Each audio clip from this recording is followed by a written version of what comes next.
National Democratic Congress National Executive meeting this afternoon, a few hours ago, approved that President John Dramani Mahama should proceed to the Supreme Court to actually launch and mount a challenge to the declaration of results. So we're going to begin the story from the declaration of the results. Now, the results were declared on the 10th of December or so, and so if we're going to count 42 days, I think we're going something like the 9th of February. What does 42 days mean? We'll get there later. Keep the number 42 in your mind. The declaration was given, and then there's a lot that has been said about the declaration, and many people have made their comments. I think that what the issue about the declaration was that in presenting the election results, the Electoral Commissioner, Madam Jean Mensah, did not make the case for the difference between the total votes cast and the total valid votes cast as being a difference between the total votes cast and the rejected ballots. So rejected ballots minus total votes cast gives us the valid votes cast. The percentages thereof are calculated upon the valid votes cast, so that the votes attributed to John Dramani Mahama and attributed to Nana Addo Dankwa Akufo Addo, to obtain the percentages of these votes within the larger contest, you do the equation against the valid votes cast, which is a difference between the total votes cast and the rejected ballots. Let's go back and hear Jean Mensah again, and you understand what I'm saying. So the figures she gave out were not wrong. There was nothing wrong with the figures. It was the presentation. Let's have a listen. At the end of the polls, Nana Addo Dankwa Akufo Addo of the New Patriotic Party obtained 6,730,413 votes, being 51.595% of the total valid votes cast. John Dramani Mahama of the National Democratic Congress obtained 6,214,889 votes, being 47.366% of the total valid votes cast. Distinguished ladies and gentlemen, on the basis of the foregoing election results, and by the power vested in me as the chairperson of the Electoral Commission of Ghana and the returning officer of the presidential election, it is my duty and honor to declare Nana Addo Dankwa Akufo Addo as President-elect of the Republic of Ghana. May God bless our homeland Ghana and make our nation great and strong. Let peace reign. Thank you. Okay, so you heard Madam Jean Mensah. You heard what she said. It could have been better, but this is the point that I'm trying to illustrate. Okay, so if you come to the screen with me, viewers, just check out the screen with me. Number of votes gained by each candidate. So this is how we presented it. So candidate Nana Addo Dankwa Akufo Addo got 6,730,587. Candidate John Dramani Mahama got 6,213,182. So you can see over there, valid votes cast, 13,119,460. Rejected ballots, 313,397. Total votes cast, 13,432,857. So if you do an analysis of the votes gained by Nana Akufo Addo, the 6.7 million here, if you do that analysis against, oh, have I touched something? Sorry, okay. If you do that analysis of the 6.7 million, if you do that against the valid votes cast, you would actually end at Nana Akufo Addo's figure of 51 point something million. And if you do the analysis of John Dramani Mahama, 6.2 million, against the valid votes cast, you would actually come to the conclusion of as the Electoral Commission concluded. But that's the first part we want to begin. So we are beginning this analysis of the election petition that will be filed by the NDC tomorrow, Wednesday, with the declaration, because what is on trial at the election petition is this declaration. How is the declaration going to be on trial? Let's move to this one. This is very important. Article 64(1) of the Republican Constitution of 1992. And it says, the validity of the election of the president may be challenged only by a citizen of Ghana who may present a petition for the purpose to the Supreme Court within 21 days after the declaration of the result of the election, in respect of which the petition is presented. You can see it clearly there. The validity of the election of the president may be challenged.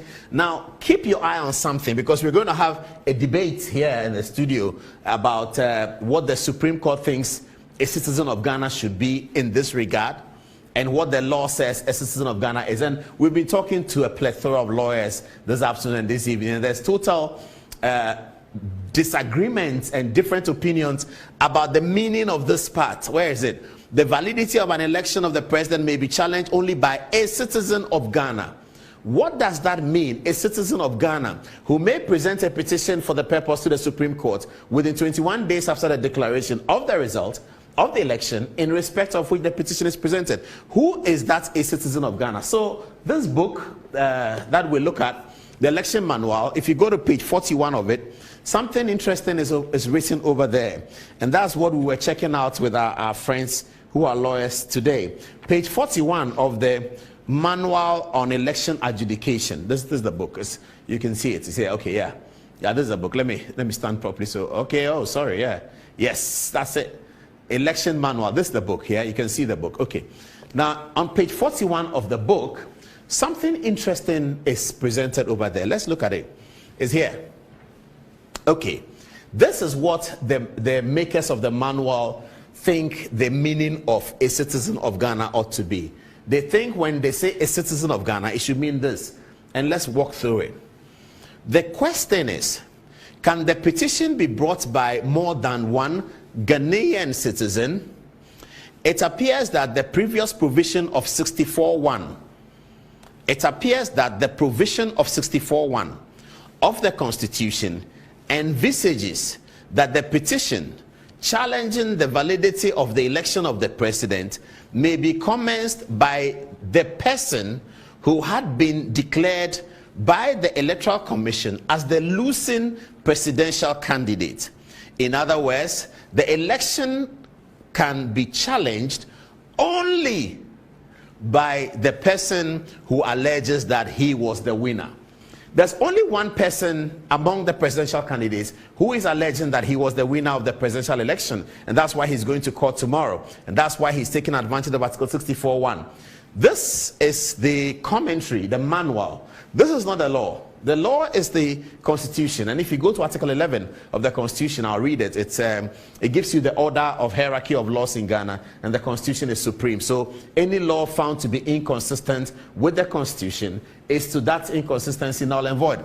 The NDC lawyers are going to challenge this one based on whether John Dramani Mahama wants to face the court himself as the petitioner, because if he's the petitioner, he's going to be in the dock. They're going to interview him like Dr. Baumia and Chachuchi Kata did. He's going to be the Dr. Baumia of this petition, and he's going to take questions from lawyers. He's going to have a lot to say. He's going to be interrogated.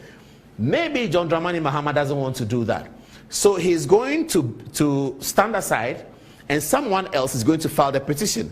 The Supreme Court is saying here that the only person who can file the petition is the one who alleges that he, or may I say she, was the winner of the election. So that's John Dramani Mahama only. So that's why we start this way. Now, this is President Mahama.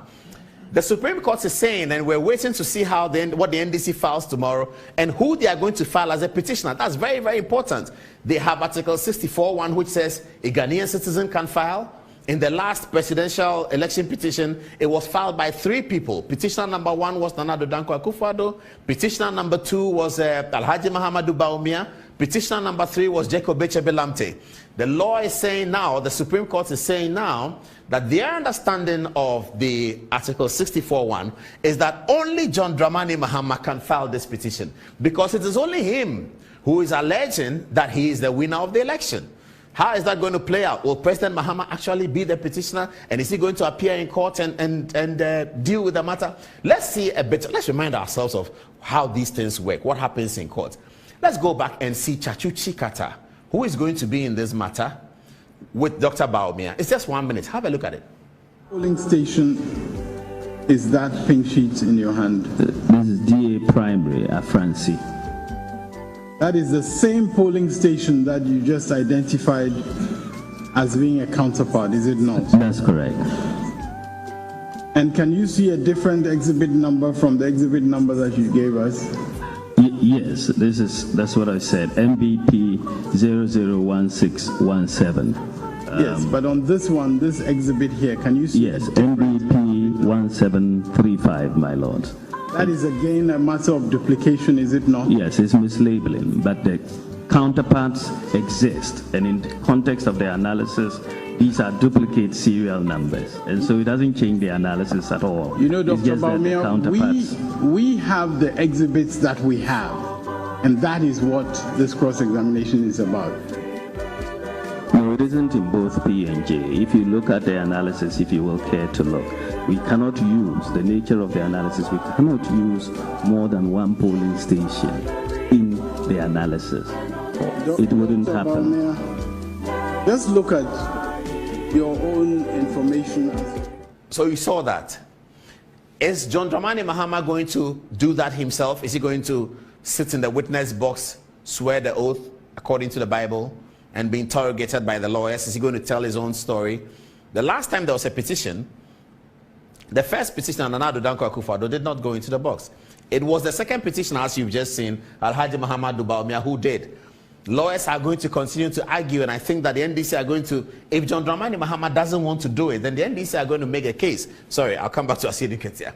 If John Dramani Mahama doesn't want to do it, then the NDC are going to make the case that Article 64(1) says a citizen of Ghana, and they are going to challenge the conclusions of the Supreme Court that that citizen of Ghana envisages it to be the losing candidate or the one who is alleging that he has won the election. The NDC are going to challenge that. Of course, they would, if John Dramani Mahama doesn't want to do it.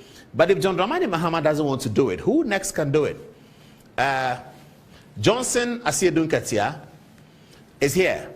He's the general secretary of the party. He's been talking a lot about these elections and about the point about that the election there was cheating in the election, and that the NDC had been cheated. So he seems to have a lot of information about it.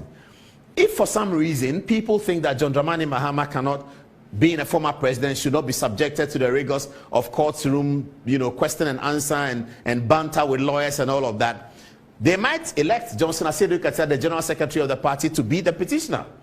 In that case, the Supreme Court is going to have to interrogate that and decide whether they will change their position or that they will maintain their position. If the Supreme Court wants to maintain their position according to the manual, they will reject Johnson Asiedu Ketia as their petitioner, because the manual says that the only person is the person who is alleging that he had won the election. Johnson Asiedu Ketia was not on the ballot.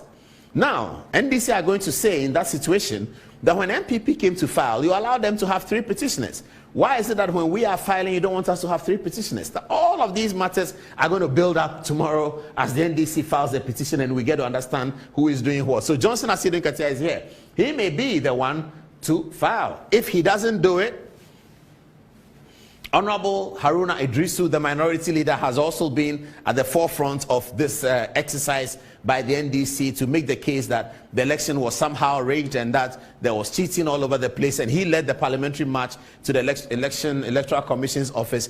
So he must also be well versed with the data to be able to sit in the witness box and do that analysis. If, however, the NDC want to replicate what the MPP did in 2012, they might say that they have 3 petitioners. In the case of they say they have 3 petitioners, we suspect that the 3 petitioners would be these 3. Sorry, we've left out the running mate, because if you look at the NDC situation, you will see the running mate. We've let the running mate out. We suspect that if the NDC are going to present 3 petitioners, it will be John Dramani Mahama as the first petitioner, Johnson Asiedu Ketia as the second petitioner, and Honorable Idrisu Haruna as the 3rd petitioner. This is how we think is going to play out in the Supreme Court. But first, a decision will have to be made by the court in case the NDC decides to challenge that proposition that the interpretation of Article 64(1), which is a citizen of Ghana, means that that citizen of Ghana has to be the one who lost the presidential election. What is the standard of proof? So they talk about the burden of proof. as they say, he who alleges must prove. I'm sure you've heard that before, that if you say somebody is a thief, you must prove that he's a thief. Okay, so that is he who alleges must prove. When you go to court, you must prove. They talk of evidence, you must prove it. But the court identifies two different standards of proof.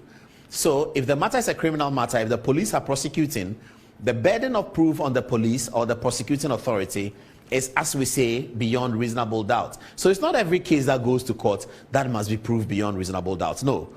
When it's a criminal matter, because criminal matter will impinge on the person's freedom of movement and etc., because if the person is found guilty, he will be imprisoned.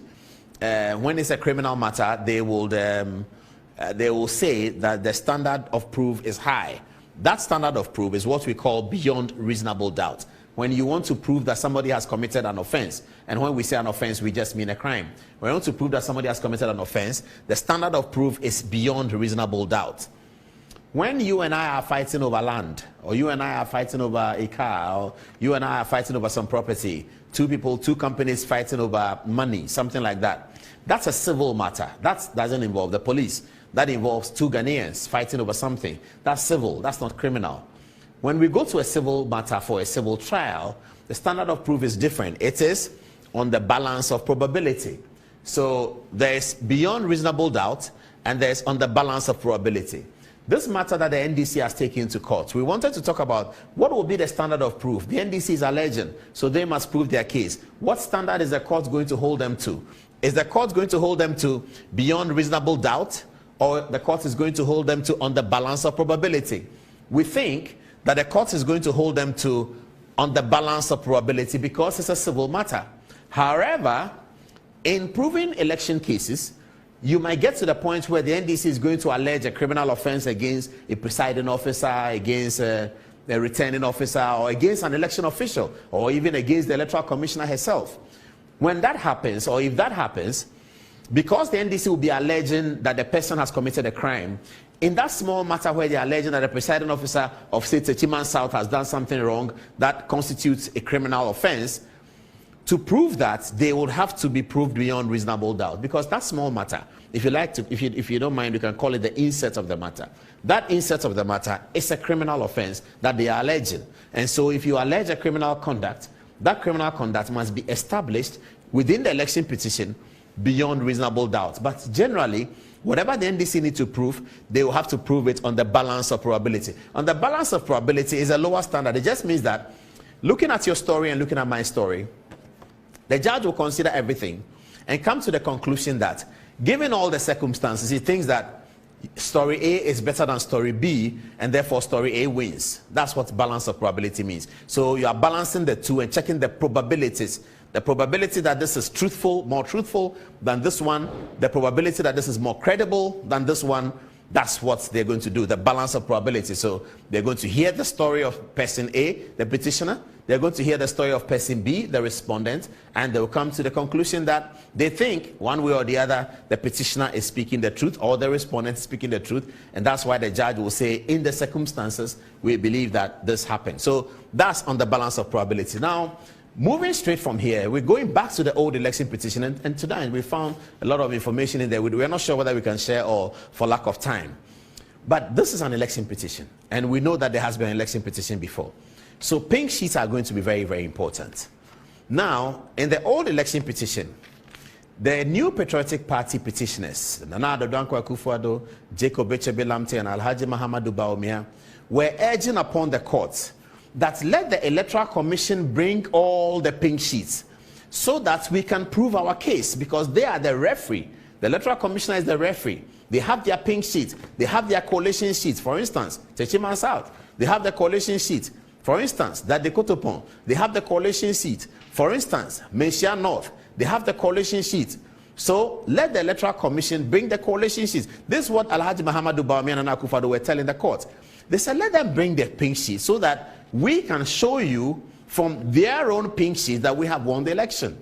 The NDC is alleging something similar. They are saying that if you look at the calculation from the Electoral Commission's own figures, if you do calculate, you will come to the conclusion that the NDC wins the election. We don't know yet how many polling stations the NDC is alleging these things. But in the old petition, the MPP was alleging it in 4,792 polling stations out of, at that time, 25,000 polling stations. They were alleging that in 4,000 polling stations, these misconducts of overvoted, etc., had happened. I'm going to show you what the Supreme Court judge said, the one who held the majority opinion on this matter. The matter is simple. Can the Electoral Commission bring their pink sheets to the court so that the petitioners at that time, the MPP, can demonstrate that they have won the election? The NDC is going to say the same thing. What did the court say? Sophia Adinira held the majority opinion of the court. This is what she said. Sophia Adinira, JSC, said as follows. She said, it is our thinking that where a party is already in possession of a copy of a document mentioned in another party's pleadings, it is unnecessary to apply or for the courts to make an order for inspection and making copies of the documents in question, the pink sheet, the collation sheet. By virtue of the Evidence Act 1975, NRCD 323, Section 166, the duplicate copies of these documents are admissible to the same extent as the originals in the custody of the second respondent, being the Electoral Commission. So Adinira is saying that whatever the Electoral Commission has, which the MPP at that time was asking for, the MPP also have it, so they should bring it to court. So if the Supreme Court is going to keep the same standard here for this election petition, sorry, the NDC will not be able to obtain pink sheets and collation sheets from the Electoral Commission. They will have to take their own pink sheets to the court. That is the ruling of the Supreme Court. That's a decision of the Supreme Court. So far, Adinira, JSC said at the last petition. I'm not saying it. Adinira said it clearly. She cited the evidence decree. So the NDC must be ready. You better carry your pink sheets and your collation sheets to the court and use that to make a case, because Adinira says that the duplicate copies are as admissible as the original that you'll be looking for, because we'll be hearing them talking about an Electoral Commission must collate, they must do that. No, the court is going to ask you to bring your own documents. Okay, so there's a last matter. Okay, let's keep Adinira here, but there's a last matter. We are discussing the difference between, one of the main differences that you will observe between the old election petition in 2012 and this one, the new one. Now, you would observe that in that election petition, the petition was filed by Nana Addo Dankwa Akufo Addo, Alhaji Mahamadou Bawumia, and Jacob Bechebi Lamte. And it was filed against, according to the law, the first respondent, the one who has been declared the winner of the election, John Dramani Mahama, and the second respondent, the one who declared the results, the Electoral Commission, Jean Mensah, at the time Afari Jan. This time is going to be Jean Mensah, the Electoral Commissioner. They are the people who are in the matter. At that time, something occurred. The National Democratic Congress, the party who was declared to have won the election, went to the Supreme Court and said, we want to join the action because we are an important party to the matter. And that's reasonable. You can understand that they're an important party to the matter. It is their presidential candidate who has been sued. The court heard the application and allowed the joinder. Since then, there's been different thinking. There's been new thinking such that CI 99, which is governing the election petition now, which came to amend CI 74, now says emphatically that there can be no joinder. It says there can be no joinder to the matter. There's no joinder at all. When the parties are one, as I said, a citizen of Ghana that they say should be John Dramani Mahama, maybe the NDC will oppose that. He is going to sue the winner, the beneficiary of the declaration, Nana Addo Dankwa Akufo Addo, and the declarant, the Electoral Commissioner, Madam Jean Mensah and her team. No other party will be involved in this. No MPP, NDC as a political party can come and join the action. The Supreme Court has outlawed that. During the film that we put up about election petition, Justice Jones Doche told us this story. This was in 2016 or 17 when we did that documentary. Justice Doche told us that as far as he was concerned, he was going to make a strong recommendation that the joinder of the parties was wrong. And that's what has happened right now. Let's go back and listen to just a minute Justice Doche telling us his views about joinder. So for now, joinder is ousted. There's no joinder in this matter. The petitioners are clear. The one who lost the election against the one who won the election and the one who declared the winner. These are the three parties. Here's Justice Jones Doche. I